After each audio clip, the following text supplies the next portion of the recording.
How's it going, guys? Vaibhav here and welcome to a first look at the Samsung Galaxy S21 series. And that sounds surreal for a channel my size, but I was lucky enough to go check out the Galaxy S21, S21 Plus and S21 Ultra about 2 days ago, and I recorded a bunch of footage with the devices, and you can check out the full video I made over on GNTECH. It'll have everything to do with all of the phones in detail. If you want to check that out, make sure you do so by clicking the card above, and it'll also be the first link down in the description. But in this video, I really want to focus on my opinions, my thoughts on the Galaxy S21 series, what's different, what's unique, what are the positives about the device, and what are some of the negatives that I want to address in this video through my first look with the devices. Okay, so one of the biggest things with the Galaxy S21 has to be the design. The design is what Samsung likes to call the contour cut camera design. Now, it was a bit difficult to digest at first. However, once I sort of held the phone in my hand and once I looked at it over and over again, it sort of grew on me. And I don't know why that is. Maybe because of the contrast that you get between the camera layout as well as the smartphone. The looks where you don't have the contrast, it didn't quite grow on me as much as the look with the contrast. And maybe that's why I sort of kind of like it at the moment. I'm not sure how the long-term durability of this thing is going to hold up, but it does make the camera bump seem a bit smaller, especially when you put the phone flat on a surface. So that's obviously a very, very good thing. That aside, the backs of the smartphones also see a few changes. So the Galaxy S21, the smallest device out of all the three, now comes with a plastic back, or what Samsung likes to call glastick, whereas the S21 Plus as well as the S21 Ultra come with a glass back. You don't really feel the difference at first. Maybe in long-term durability, you might see a difference. And to me, the S21 feels a lot like the Galaxy S20 FE, whereas the S21 Plus or the S21 Ultra feels a lot like any premium flagship device. Aside from that though,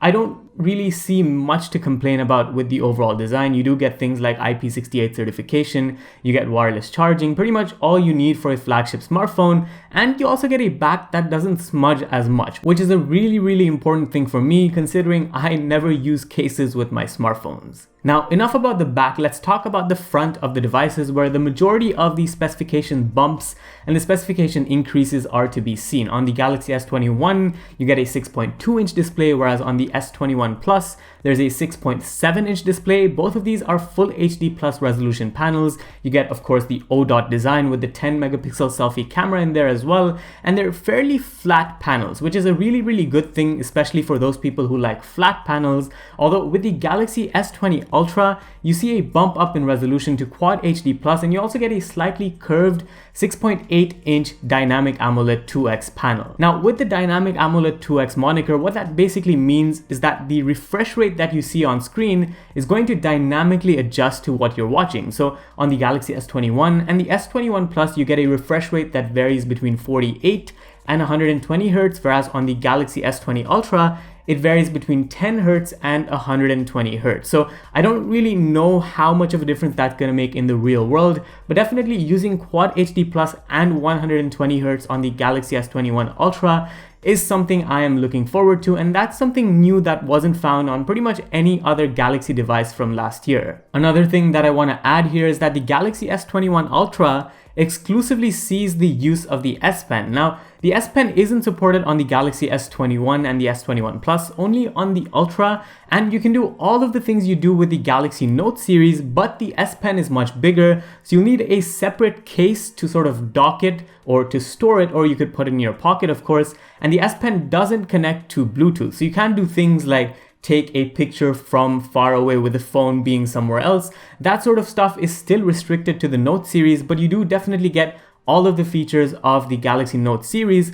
with the S series, this time with the S Pen, which is what is unique about the bigger device. Now, the S Pen support is great to have, and it's great to see it on the Galaxy S21 Ultra, but to me, it doesn't really sort of bring the DNA from the Note series. The Note series is known for having the S Pen inbuilt to the smartphone, and that's how it was unique. This time, you sort of have to store it in a different place, and it's bigger. I know for people who want to use the S Pen, this is going to be a great solution, but I just wish it was on all of the Galaxy S21 devices and not just the Ultra, which is a bit bigger, but I've got to give credit to Samsung where it's due. Even though the S21 Ultra is a lot bigger than the rest of the devices and sort of is similar to the Galaxy S20 Ultra from last year, its footprint and its weight distribution just feels a lot better in the hand. So really good job on that front from Samsung. Okay, enough about the designs of the phones though. Let's talk a bit about how the processing power on the Galaxy S21 is upgraded. So on the Galaxy S21 series, you find the Exynos 2100 CPU,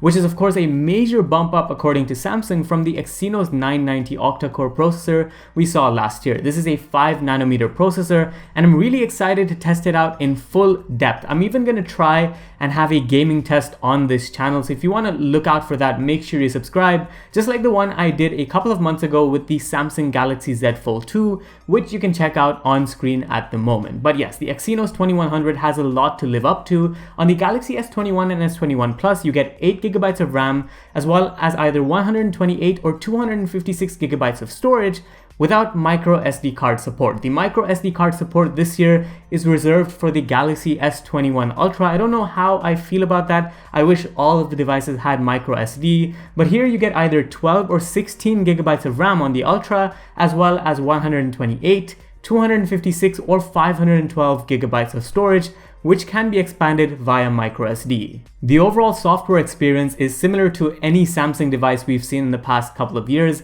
It's got One UI 3.1 as well as Android 11 running on there on top of the processing power, and the Galaxy S21 has a 4000 mAh battery, the Galaxy S21 Plus has a 4800 mAh battery, whereas the Galaxy S21 Ultra has a 5000 mAh battery, and supposedly with the optimization you get with the Exynos 2100 CPU, you're gonna see even better battery backup than what we saw last year with the Galaxy S20 series. Although Samsung isn't including a power adapter with any of these devices due to environmental reasons, and I don't know how I feel about that. With that though, let's move on to the final segment of the video, which is the camera of the Galaxy S21 series. On the S21 and the S21 Plus, you get different hardware compared to the S21 Ultra. With the S21 and S21 Plus, you get a 12 megapixel wide, 64 megapixel telephoto lens with optical image stabilization and 3x optical zoom, a 12 megapixel ultra wide lens, and that's it. Now on the Galaxy S20 Ultra, that goes all the way up to a 108 megapixel wide lens, which is the primary lens with optical image stabilization.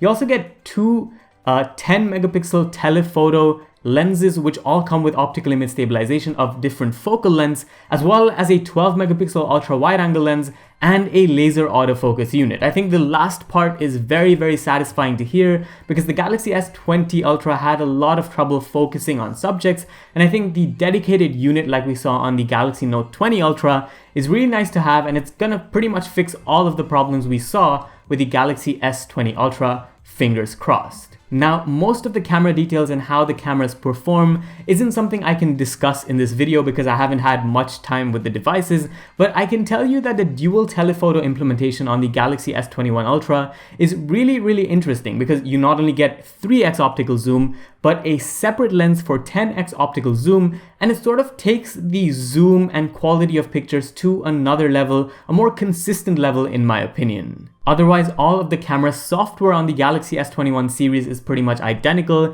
You get up to 8K 24 FPS recording on either of the devices. You get 4K 60 FPS recording on any lens, which is a big deal considering last year's flagship didn't have that. And you also get a few software tweaks thrown in here and there. So there's a feature called Director's Cut, which allows you to film basically with all of the lenses on your smartphone, which is great for people who want to see what they're filming and what the other lenses might be filming as well, and for easily switching between the different lenses depending on what they're watching. And you also get a rename. So basically the live focus feature on the Galaxy series of devices has now turned into the portrait feature. It's a very small thing, but it is there indeed. There are other changes like improvements to nighttime photography, improvements to stabilization when you zoom in on a subject more than 10x, and all of these things I'll probably make a follow-up video once I use the devices a bit more in depth, maybe in the next 1 or 2 weeks time. But yeah, that's about it for the Galaxy S21 series. I'm really hyped about the smartphone. To me, the Galaxy S21 Plus is the perfect size and the perfect ratio, but I will look to use the Galaxy S21 Ultra to really get a grasp of everything that Samsung's done with the camera, as well as the processing power and how the battery life and the overall smartphone holds up in long-term use. But that's about it for this video. Make sure you subscribe to not miss out on future content. If you did enjoy, please leave a like rating down below. As I said in the start of the video, if you want a full hands-on in-depth look at the devices, make sure you check out GNTECH, which will be the first link down in the description or on screen. Thanks for watching. This was Vaibhav, and I'll see you in the next one. Adios.